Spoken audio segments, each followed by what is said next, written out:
So meron itong Dulabi package type. Nagkaroon siya ng leaking, naubos yung refrigerant niya. Pero hinahanapan natin yung refrigerant kung saan nanggaling yung leaking. So hindi pa natin mahanap.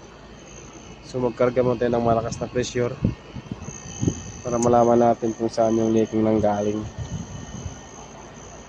Yun nga.